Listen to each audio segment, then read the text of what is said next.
Hi hello ಎಲ್ಲರಿಗೂ ನಮಸ್ಕಾರ. Welcome back to Shushi's kitchen. ಇವತ್ತು ನನ್ನ ಕಿಚನಲ್ಲಿ ವರಮಹಾಲಕ್ಷ್ಮಿ ಹಬ್ಬದ ಸ್ಪೆಷಲ್ ಆಗಿ ಕರ್ಜಿಕಾಯಿ ರೆಸಿಪಿನ ನನ್ನ ಕಿಚನಲ್ಲಿ ತೋರಿಸ್ತಾ ಇದ್ದೀನಿ.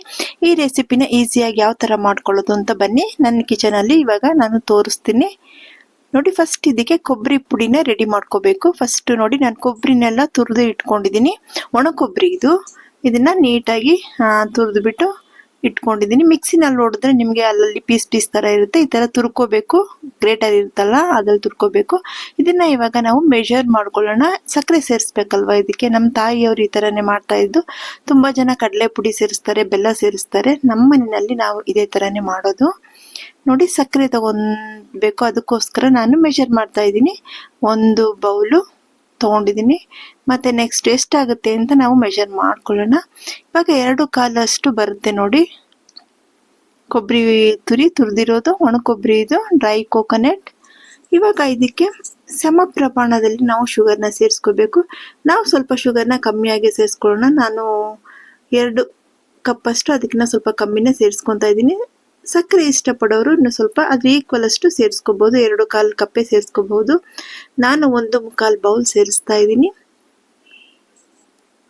ಕರ್ಜಿಕಾಯಿ ರೆಸಿಪಿ ಹಬ್ಬಗಳಲ್ಲಿ ಮಾಡುವಾಗ ತುಂಬಾ ಚೆನ್ನಾಗಿರುತ್ತೆ. ದೇವರ ನೈವೇದ್ಯಕ್ಕೆ ಇದನ್ನ ಇಡ್ಬೋದು. ನೋಡಿ, ಗಸಗಸೆನೂ ಸೇರಿಸ್ತಾ ಇದ್ದೀನಿ. ಇನ್ನು ಉರಿಯೋದೇನು ಬೇಕಾಗಿಲ್ಲ, ಹಾಗೆ ಹಸಿಯಾಗಿ ಸೇರಿಸ್ಕೋಬಹುದು. ಇನ್ನು ಆಯಿಲಲ್ಲಿ ಫ್ರೈ ಆಗುತ್ತಲ್ವಾ, ಅವಾಗ ಗಮ್ ಅಂತ ಬರುತ್ತೆ. ಇವಾಗ ಏಲಕ್ಕಿ ಪುಡಿ ನಾನು ಸಕ್ಕರೆ ಜೊತೆನಲ್ಲಿ ಸೇರಿಸಿ ಏಲಕ್ಕಿ ಪುಡಿ ಮಾಡಿಟ್ಕೊಂಡಿದ್ದೀನಿ. ಅದನ್ನು ಸೇರಿಸ್ಕೊತಾ ಇದ್ದೀನಿ. ನಾವೇನ್ ಮಾಡ್ಬೇಕು, ಏಲಕ್ಕಿನ ಸಕ್ಕರೆನಲ್ಲಿ ಸ್ವಲ್ಪ ಸೇರಿಸ್ಕೊಂಡು ಜಾಸ್ತಿ ಒಂದು ಅರ್ಧ ಕಪ್ ಅಷ್ಟು ಸಕ್ಕರೆ ಹಾಕ್ಬಿಟ್ಟು ಏಲಕ್ಕಿ ಒಂದು 50-60 ಹಾಕ್ಬಿಟ್ಟು ಗ್ರೈಂಡ್ ಮಾಡಿ ಇಟ್ಕೊಂಡಿರ್ತೀನಿ. ಅದನ್ನ ಸೇರಿಸ್ಕೊಂಡು ಇವಾಗೆಲ್ಲನೂ ಮಿಕ್ಸ್ ಮಾಡೋಣ. ಅದರಲ್ಲಿ ಮಿಕ್ಸ್ ಮಾಡೋಕ್ಕಾಗಲ್ಲ ಅಂತ ನಾನು ತಟ್ಟೆ ತಗೊಂಡಿದ್ದೀನಿ. ತಟ್ಟೆ ಒಳಗಡೆ ಇದನ್ನ ಹಾಕೊಂಡು ಇವಾಗ ಚೆನ್ನಾಗಿ ಮಿಕ್ಸ್ ಕೊಡೋಣ. ಮಿಕ್ಸ್ ಕೊಟ್ಬಿಟ್ಟು ಇದನ್ನ ತೆಗೆದಿಟ್ಕೋಬೇಕು. ನೋಡಿ, ಒಂದು ಕ್ಯಾಪ್ ಅದಲ್ಲಿತ್ತು. ಮಿಕ್ಸ್ ಮಾಡಿಬಿಟ್ರೆ ನಾವು ಫಿಲ್ಲಿಂಗ್ಗೆ ಇದು ರೆಡಿ ಆಯಿತು. ಕರ್ಜಿಕಾಯಿ ಫಿಲ್ಲಿಂಗ್ಗೆ ರೆಡಿ ಆಯಿತು.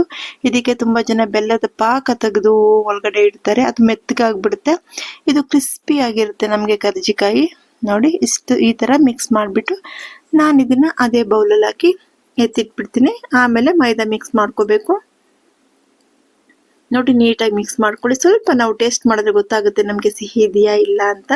ಸ್ವಲ್ಪ ಇದನ್ನ ಎತ್ಕೊಂಡು ಟೇಸ್ಟ್ ಮಾಡಿದ್ರೆ ಗೊತ್ತಾಗುತ್ತೆ. ನಿಮಗೆ ಶುಗರ್ ಬೇಕು ಅಂದರೆ ಸೇರಿಸ್ಕೋಬಹುದು, ಪರವಾಗಿಲ್ಲ. ಸಕ್ಕರೆ ಸ್ವಲ್ಪ ಕಮ್ಮಿನೇ ಇರಲಿ ಅನ್ನೋ ಥರ ಇದ್ರೆ ಇಷ್ಟೇ ಸಾಕು. 1 ಕಪ್ ಅಷ್ಟು, ಇಲ್ಲ ಅಂದರೆ 2 ಕಪ್ಪೇ ಹಾಕೊಳ್ಳಿ.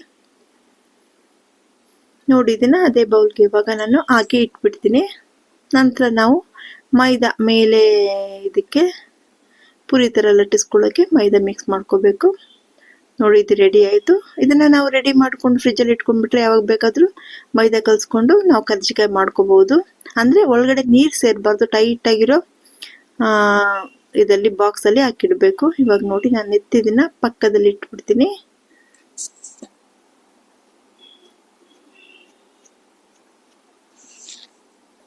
ನೋಡಿ, ಸಕ್ಕರೆ ಎಲ್ಲ ಕರೆಕ್ಟಾಗಿದೆ. ತೋರಿಸ್ತಾ ಇದ್ದೀನಿ ನಾನು ನಿಮಗೆ. ಇವಾಗ ಇದನ್ನ ನೀಟಾಗಿ ಇದು ಮಾಡಿಬಿಟ್ಟು ಪಕ್ಕದಲ್ಲಿ ಎತ್ತಿಟ್ಬಿಡ್ತೀನಿ. ಇವಾಗ ಮೈದಾ ಮಿಕ್ಸ್ ಮಾಡ್ಕೊತಾ ಇದ್ದೀನಿ.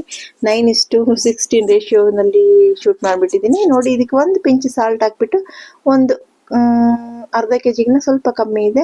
ಟೈಟಾಗಿ ಮಿಕ್ಸ್ ಮಾಡ್ಕೋಬೇಕು. ನೀವು ಲೂಸಾಗಿ ಮಿಕ್ಸ್ ಮಾಡಿದ್ರೆ ನಿಮಗೆ ಕರ್ಜಿಕಾಯಿ ಕ್ರಿಸ್ಪಿ ಬರೋದಿಲ್ಲ, ಮೆತ್ತಗಿರುತ್ತೆ. ಟೈಟಾಗಿ, ಎಷ್ಟು ಟೈಟ್ ಆಗುತ್ತೋ ಪೂರಿ ಹಿಟ್ಟಿಗೆ ನಾವು ಟೈಟಾಗಿ ಮಿಕ್ಸ್ ಮಾಡ್ತೀವಲ್ವಾ, ಅದಕ್ಕಿಂತ ಟೈಟಾಗಿ ಮಿಕ್ಸ್ ಮಾಡಿದ್ರು ಓಕೆನೇ. ಇಲ್ಲ ಪೂರಿ ಹಿಟ್ಟು ಅದಕ್ಕೆ ಗಟ್ಟಿಯಾಗಿ ಮಿಕ್ಸ್ ಮಾಡಬೇಕು. ನಾವು ಇದು ಮೈದಾ ಹಾಕೊಂಡು ಇದನ್ನ ಲಟ್ಟಿಸ್ತೀವಲ್ವಾ, ಅವಾಗ ಇನ್ನೂ ಟೈಟ್ ಆಗುತ್ತೆ. ಲೂಸಾಗಿ ಮಾತ್ರ ಮಿಕ್ಸ್ ಮಾಡ್ಕೋಬೇಡಿ. ನೋಡಿ, ಈ ಥರ ಟೈಟಾಗಿ ಮಿಕ್ಸ್ ಮಾಡ್ಕೊಂಡಿದ್ದೆ. ಸ್ವಲ್ಪ ಹೊತ್ತು ಇದನ್ನ ಪಕ್ಕದಲ್ಲಿ ಇಟ್ಕೋಬೇಕು. ನೋಡಿ, ಈ ಥರ ಇಷ್ಟು ತಗೊಂಡ್ರೆ ಸಾಕು ನಮಗೆ. ನಾನು ಸ್ವಲ್ಪ ಹೊತ್ತು ಪಕ್ಕದಲ್ಲಿ ಇಟ್ಬಿಟ್ಟಿದ್ದೆ. ಇವಾಗ ಸ್ವಲ್ಪ ತಗೊಂಡು ಇವಾಗ ಚಪಾತಿ ಲಟ್ಟಣಿಗೆ ತಗೊಂಡು ನೋಡಿ, ಎಷ್ಟು ತಿನ್ನಾಗುತ್ತೋ ನಿಮಗೆ ಅಷ್ಟು ತಿನ್ನಾಗಿ ಮಾಡ್ಕೊಳ್ಳಿ. ಅವಾಗಲೇ ನಿಮಗೆ ಕರ್ಜಿಕಾಯಿ ಕ್ರಿಸ್ಪಿಯಾಗಿ ಬರೋದು. ದಪ್ಪ ಮಾಡಬೇಡಿ, ಪೂರಿ ಅಷ್ಟು ದಪ್ಪ ಮಾಡಬೇಡಿ. ತುಂಬ ಎಳ್ಕೊಳ್ಳಿ. ನೀಟಾಗಿ ಚಿಕ್ಕದಾಗಿ ತಗೊಳ್ಳಿ ಈ ಮೈದಾ ಹಿಟ್ಟು. ನೋಡಿ, ಈ ಥರ ಕರ್ಜಿಕಾಯಿ ಮಾಡೋದಿದೆಯಲ್ವಾ, ಅದೆಲ್ಲ ಹಾಕ್ಬಿಟ್ಟು ನೀವು ಇದನ್ನ ಈ ಥರ ಫಿಲ್ಲಿಂಗ್ ಹಾಕೋಬೇಕು. ಒಳಗಡೆ 1 ಸ್ಪೂನ್ ಅಷ್ಟು ಹಾಕ್ಬಿಟ್ಟು ಸ್ಪೀಡಾಗಿ ನೀವು ಲಾಕ್ ಮಾಡಿದ್ರೆ ಏರ್ ಎಲ್ಲ ಒಳಗಡೆ ಸೇರಿಕೊಂಡು ಗುಂಡಿಗೆ ಬರುತ್ತೆ ನಮಗೆ ಕರ್ಜಿಕಾಯಿ. ನಮ್ಮಮ್ಮ ಮಾಡುವಾಗ ನಾವೆಲ್ಲ ಇಸ್ಕೊಂಡು ಈ ಥರ ಫೋಲ್ಡ್ ಮಾಡೋಕ್ಕೆ ನಾವು ಇಸ್ಕೊತಾ ಇದ್ವಿ. ಒಂದೊಂದು ಸರಿ ಅದು ಎಗರ್ಬಿಟ್ಟು ಪೌಡ್ರ್ ಎಲ್ಲ ಆಚೆ ಬಂದ್ಬಿಡೋದು. ನೋಡಿ, ಈ ಥರ ಹೇರು ಒಳಗಡೆ ಅದು ಲಾಕ್ ಆಗಬೇಕು. ನಾವು ಸ್ಪೀಡಾಗಿ ಆ ಥರ ಲಾಕ್ ಮಾಡಬೇಕು. ಲಾಕ್ ಮಾಡಿದಾಗ ನೀಟಾಗಿ ಗುಂಡು ಗುಂಡಿಗೆ ಬರುತ್ತೆ, ಇಲ್ಲಾಂದರೆ ಚಪ್ಪೆ ಚಪ್ಪೆ ಥರನೇ ಇರುತ್ತೆ ನೋಡಿ. ಈ ಥರ ಎಲ್ಲನೂ ಮಾಡಿಕೊಂಡು ಇವಾಗ ಆಯಿಲ್ ಇಟ್ಕೊಂಡಿದ್ದೀನಿ ಬಿಸಿಗೆ. ಮೀಡಿಯಮ್ ಫ್ಲೇಮಲ್ಲಿ ನಾವು ಇದನ್ನು ಕರ್ಕೋಬೇಕು ನೋಡಿ. ರೆಡಿ ಮಾಡ್ಕೊಂಡಿದ್ದೀನಿ. ಇವಾಗ ಆಯಿಲ್ಗೆ ಸ್ವಲ್ಪ ಹಿಟ್ಟು ಹಾಕಿ ನೋಡ್ತಾ ಇದ್ದೀನಿ. ಆಯಿಲ್ ಕಾಯ್ದಿದೆ. ತುಂಬ ನೀವು ಐ ಫ್ಲೇಮ್ ಇಟ್ಬಿಟ್ರೆ ಕಲರ್ ಬ್ರೌನ್ ಥರ ಆಗಿಬಿಡುತ್ತೆ ನೋಡಿ. ಇವಾಗ ನಾನೊಂದು 5-6 ಕರ್ಜಿಕಾಯಿನ ಇದ್ರಲ್ಲಿ ಸೇರಿಸ್ಕೊಂಡು ಫ್ರೈ ಮಾಡ್ಕೊತೀನಿ. ಇದು ಒಂದು 15-20 ದಿನ ಕೂಡ ಇಟ್ಕೊಂಡು ತಿನ್ಬೋದು. ಆಯಿಲಲ್ಲಿ ಫ್ರೈ ಆಗಿದೆ ಅಲ್ವಾ.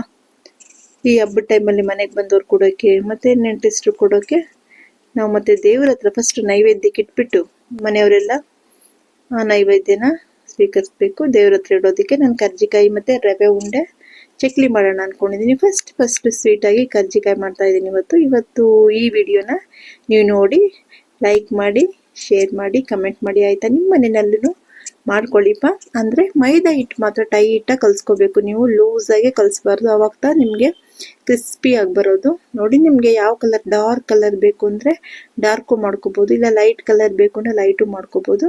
ಸ್ವಲ್ಪ ಇದಕ್ಕಿಂತ ಸ್ವಲ್ಪ ಡಾರ್ಕ್ ಇದ್ರೆ ನಿಮಗೆ ಕ್ರಿಸ್ಪಿ ಬರೋದು ನೋಡಿ. ಎಲ್ಲ ರೆಡಿ ಆಗ್ತಾ ಇದೆ. ಎಲ್ಲ ನಾನು ರೆಡಿ ಮಾಡಿಬಿಟ್ಟು ತೆಗೆದಿಟ್ಬಿಟ್ಟು ನಿಮಗೆ ತೋರಿಸ್ತೀನಿ. ಯಾರೇ ನನ್ನ ಚಾನಲ್ನ ನೋಡ್ತಾ ಇದ್ದೀರೋ ಎಲ್ಲ ಸಬ್ಸ್ಕ್ರೈಬ್ ಮಾಡಿ ನೋಡಿಪ್ಪ. ನಿಮ್ಮ ಬಂಧುಗಳಿಗೆ ಶೇರ್ ಮಾಡಿ, ಲೈಕ್ ಮಾಡಿ, ಕಮೆಂಟ್ ಮಾಡಿ ಆಯಿತಾ. ತುಂಬ ಚೆನ್ನಾಗಿ ಬರುತ್ತೆ ಈ ರೆಸಿಪಿ ನೋಡಿ. ಎಲ್ಲ ಮಾಡಿಬಿಟ್ಟು ಇವಾಗ ನಾನು ತೆಗೆದುಬಿಟ್ಟು ನಿಮಗೆ ತೋರಿಸ್ತೀನಿ. ಸ್ವಲ್ಪ ಡಾರ್ಕ್ ಕಲರ್ ಅಂದರೆ ನೋಡಿ ಇಷ್ಟಿದ್ರೆ ನಿಮಗೆ ತುಂಬ ಚೆನ್ನಾಗಿರುತ್ತೆ ಕರ್ಜಿಕಾಯಿ ನೋಡಿ. ರೆಡಿ ಆಗಿದೆ ನೋಡಿ. ಎಲ್ಲ ಮಾಡಿಬಿಟ್ಟು ನಿಮ್ಗೆ ತೋರಿಸ್ತಾ ಇದ್ದೀನಿ ಇವಾಗ. ಇಷ್ಟು ರೆಡಿ ಆಗಿದೆ. ಇದನ್ನು ತಟ್ಟೆನಲ್ಲಿಟ್ಟು ಕೂಡ ನಾನು ತೋರಿಸ್ತಾ ಇದ್ದೀನಿ.